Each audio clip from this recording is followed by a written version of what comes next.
Hi, this is Bill for SparkyChannel.com. Today I'm going to introduce you to the P3 kilowatt voltage usage monitor. And what this is, it's a little meter that you plug into any receptacle in your house, and it will analyze the receptacle for you. Right now it's showing how many hertz is coming into the receptacle. Hertz is cycles per second of alternating current.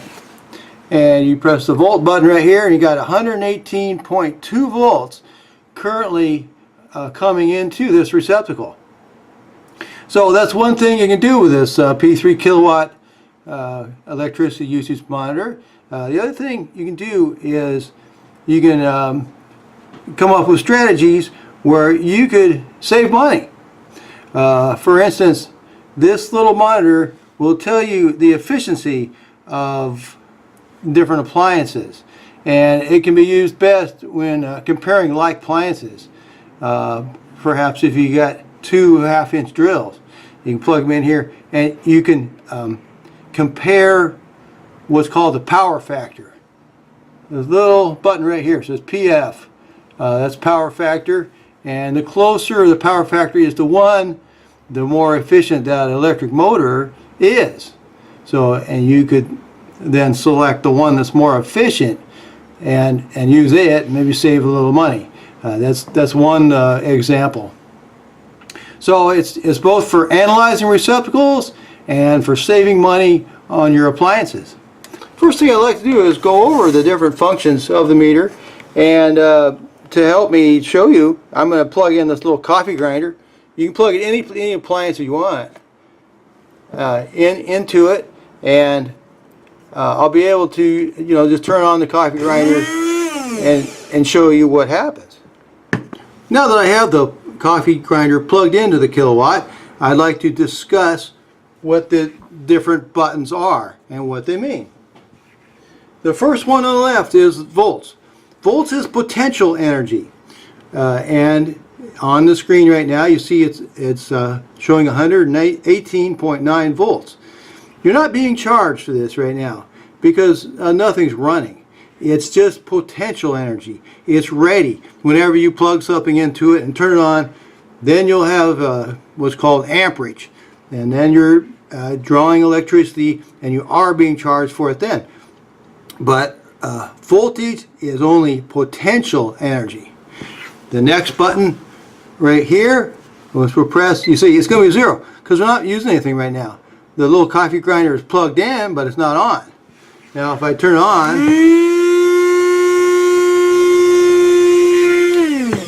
you see it draws a little amperage, maybe 0.4 amps. It's just a very small appliance, but that shows you you're then being charged for the electricity. And you can see how many amps it draws.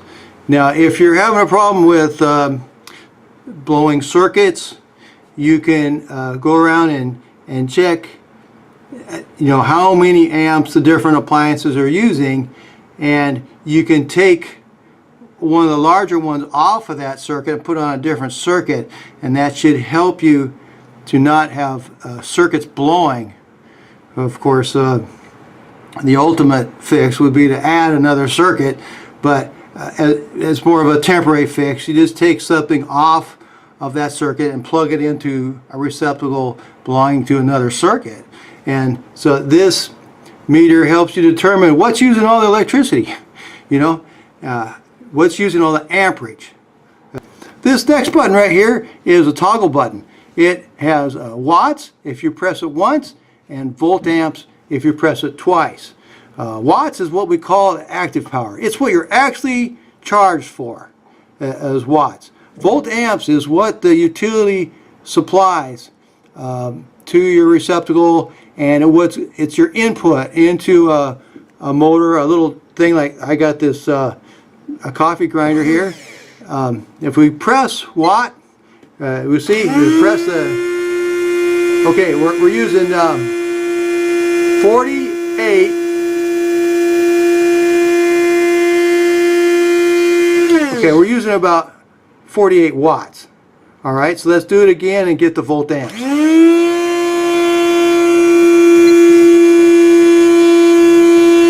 Okay, we're using about 49 volt amps. So we're using, for the same appliance, we're using 48 watts but 49 volt amps. So this is the apparent power. Volt amps is what we call apparent power. Watts is what we call active power. Watts is what's actually used. In a typical motor, you will find capacitors and inductors, and that creates an inefficiency. The inefficiency, it can be found over here in power factor. So I could compare different coffee grinders and figure out which one is the most efficient, because the power factor will be closer to 1 on the most efficient one. Okay, let's turn it on again and we'll get the power factor. Okay, first I'm going to press Hertz at 60 Hertz. Now I'm going to press power factor. Okay, 0.98, 0.99, 0.98. Alright, so that's pretty close to 1. So it's a pretty darn efficient little coffee grinder. Now with the coffee grinder off, the power factor is 1. So there's PF right here, 1. So it's always going to say 1 when nothing's going. But you saw the watts is a little lower number than the volt amps. So a power factor is watts divided by volt amps, and that came out to 0.98. So it's a pretty darn efficient coffee grinder. Hertz is cycles per second. That's your alternating current coming into the house, and it has 60 cycles per second in the United States. In Europe, it's 50 cycles per second. Now we're going to discuss kilowatt hour. Now, since I've had this plugged in, I've used all I've done is use a little bit of the coffee grinder. So kilowatt per hour, probably 0. It is. I've had this plugged in for 57 minutes. It gives you kilowatts per hour, which will be a number showing you how much electricity you've used. The little coffee grinder uses so little that it's still 0. And then the last button is just time. Now it's been plugged in for 58 minutes. Okay, I have unplugged the little coffee grinder and I've plugged in a toaster oven. So we have 118.9 or so volts, 118.7 volts coming into the receptacle. Now watch what happens when I flip on the toaster oven and turn it to broil. Okay, it just turned on and there it is. It went from 118.7 to 116.8. So we lost 2 volts. Now let's see how much amperage the toaster oven is using. It is 6.83 amps. Okay, so that's a lot. You see the little coffee grinder only used about 0.4 amps. So now we're starting to use some electricity. If you have a 20 amp circuit, this is using about 7 of the amps. So if you have a situation where your circuit is blowing, you might want to put the toaster oven on a different circuit. Okay, so let's find out what the volt amps is and what the watts are. Now it's going to be quite different because this is what is called a resistive circuit. Any kind of heating circuit uses semiconductors, which are basically resistors. They heat up and they cause the food to heat up, but there's no capacitors or inductors. So this should be, the power factor should be 1. We'll see. We'll put it on watts. We're using 799 watts. So you figure an LED light bulb today uses about 8 watts. This uses 799 watts. Okay, let's see what the volt amps is. It should be the same thing. It is. Same thing. Because this is a resistive circuit. It doesn't have inductors or capacitors. So Hertz is 60, and let's find out what the power factor is. Power factor is 1. So you got a perfect power factor, but that's what you have to expect with a heating element. Your power factor should always be 1 with a heating element. If it's not, that would indicate a problem. Alright, so let's find out what we're using in kilowatt hours. It'd be 0.06 kilowatt hours. So we are starting to get charged for electricity now, and the time elapsed is 1 hour and 10 minutes. So that gives you an example of what your kilowatt meter is going to show you with a heating element like a toaster oven. Now I have unplugged the toaster oven from the kilowatt meter, and I've plugged in my Vitamix blender. If you've ever seen a Vitamix blender, they have big motors. You can see right away the voltage has popped back up to 119.3. And you saw when I plugged in the toaster oven, we had a voltage drop of just about 2 volts. So the first thing I want to show you is if there's a voltage drop using the big motor. And I'm going to go ahead and turn it on. Turn it on low first. Okay, that's just low. There's no, well, a little bit of voltage drop. And turn it up.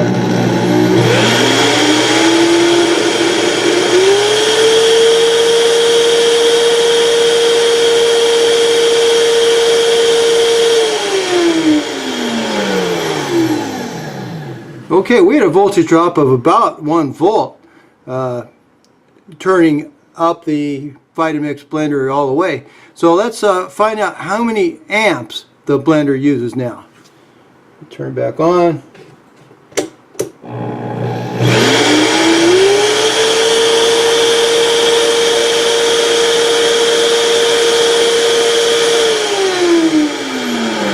Okay, what you saw right there is amperage at startup was 4, and amperage once it got going was about 3.8.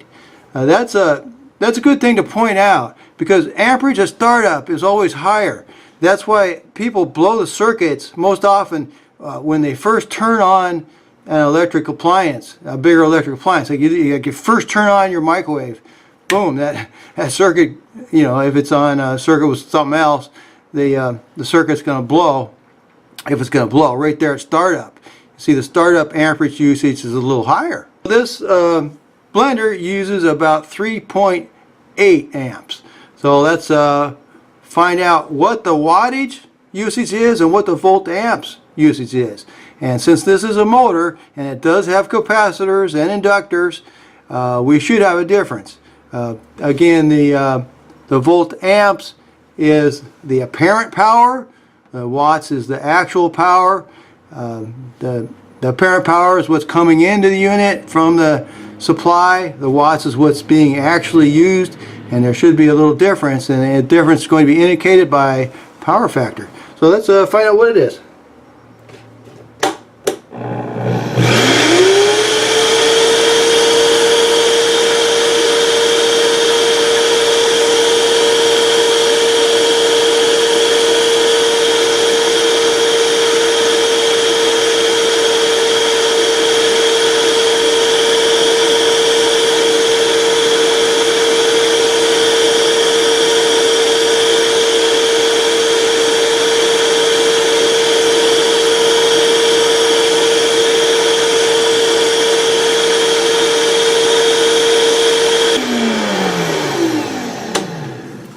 Okay, sorry about the noise there. So you saw the watts was a little lower than the volt amps, and the power factor was about 0.98.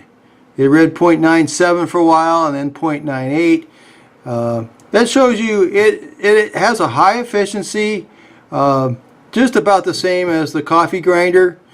Of course, it's not going to be as good as the toaster oven, because that's what they call a resistive circuit with resistors, as opposed to capacitors and inductors that you find in a motor. And you saw the hertz was 60. So the power factor for both the grinder and the blender was about 0.98. And now we can see what we use for kilowatt hours. Okay, we're up to 0.07 kilowatt hours, and the time elapsed is 1 hour 21 minutes. Now I've plugged in a 75-foot extension cord into the receptacle and into the extension cord I have plugged the kilowatt meter, and into the meter I have plugged the Vitamix blender. This is to show the effect of voltage drop, and I've added a 75-foot extension cord. This adds resistance to the line, and there's more resistance for the potential energy that's in the form of voltage that's getting to the motor. The motor is in the form of the Vitamix.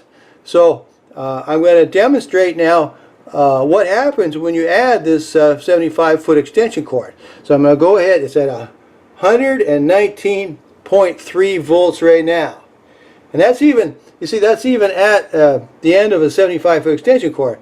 So there's not a lot of voltage drop shown without the load, but once you put the load on it, I'm going to show you what happens.